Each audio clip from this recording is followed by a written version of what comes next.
chronic illness that falls within the mind-body spectrum arises from one fundamental mechanism: emotional suppression. Whenever a human being is unable to feel fully, express or complete their emotional experience, the body must absorb the charge. And that charge becomes a real physiological burden. It interrupts the natural flow of life force, disturbs the movement of instinct, and disconnects us from our truth and our self-guidance. And over time, this accumulated emotional debt becomes somaticized. It becomes symptoms in the body and held in the tissues, the viscera, the musculature, and the autonomic nervous system. And we dysregulate. And this is the trauma substrate. Primary emotions are key regulators of the nervous system. They are designed to move the organism towards completion, safety, and coherence. They describe what's happening out there for us in alignment with our truth.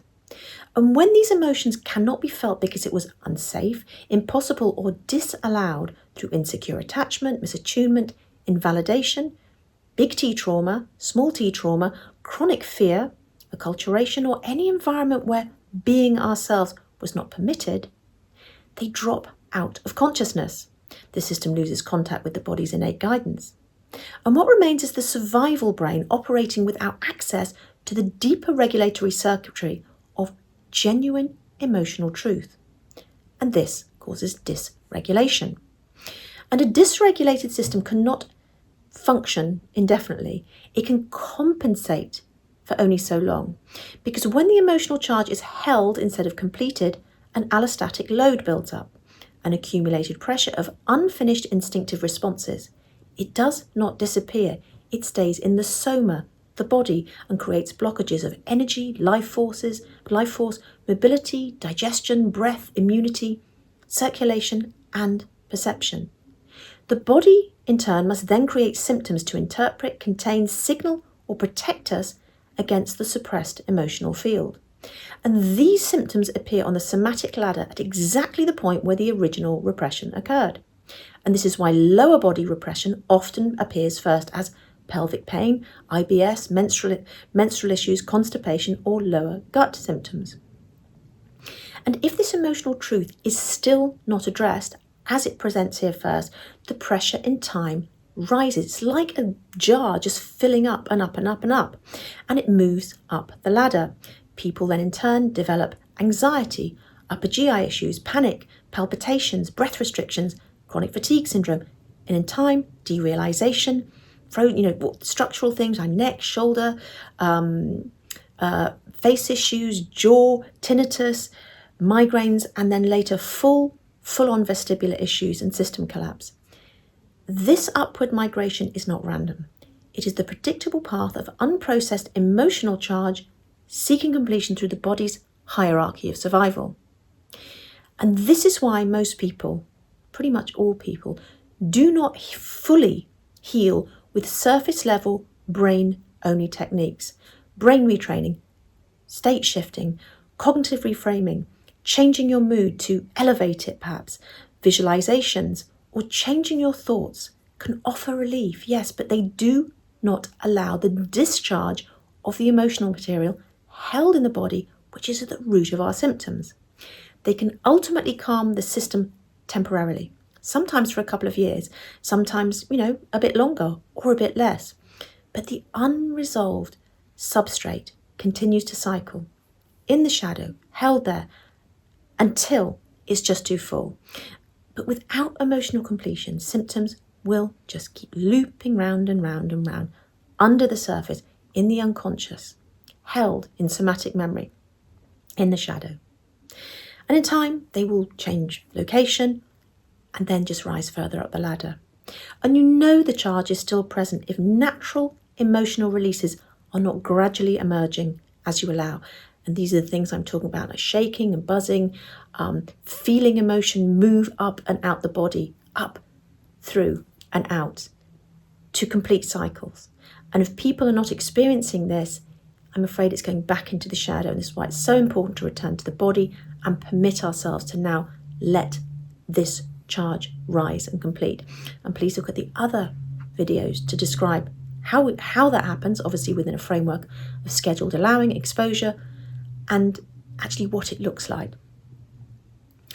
Some people claim that you can heal first and do the deeper shadow work later. This is, of course, impossible. It is like saying I will express my emotions once I feel better, or I will open the door after the danger has passed.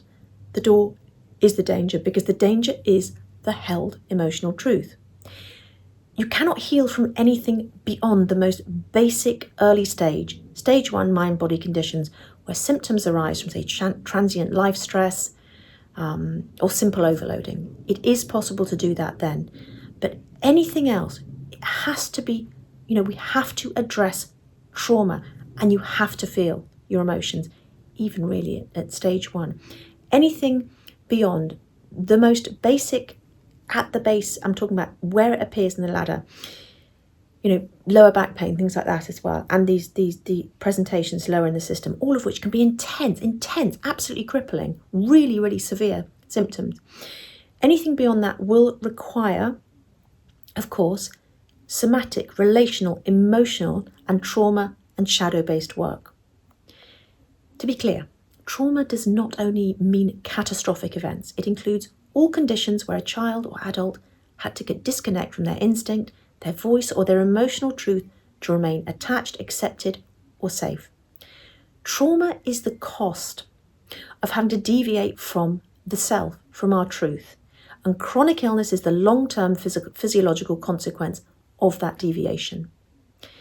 To heal, therefore, we must understand the trauma substrate. We must understand what drove the repression and then in turn the dysregulation, what caused the symptoms, and why your body is now expressing this accumulated material. And you need to understand this so you can, if you're going to work with people, that people who know how to help you re-embody, titrate emotional truth safely, and allow the charge to complete through the body, who have a good, strong understanding of core emotional literacy and how it affects the system, and how this can complete through the body, not by forcing, thinking, analysing, or fixing, or biohacking, but by allowing embodiment, feeling and surrendering in a structured, paced way. And this is why parts work, IFS, somatic experiencing, shadow integration, and titrated emotional allowing are absolutely essential for all but the most basic presentations.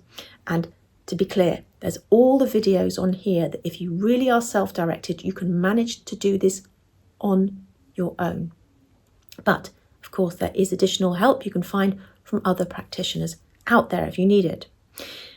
These methods do not override the system. They help it reclaim and make space for what has been exiled. They help the self return and, of course, balance return. Deep work does not come after healing. Deep work is healing. And once you understand that your symptoms arise from repression, and once you are re-embodied enough to feel safely that which has been disowned, and it won't feel nice, the emotional field can begin over time to resolve. And this is the only route to lasting transformation. Anything else is temporary management.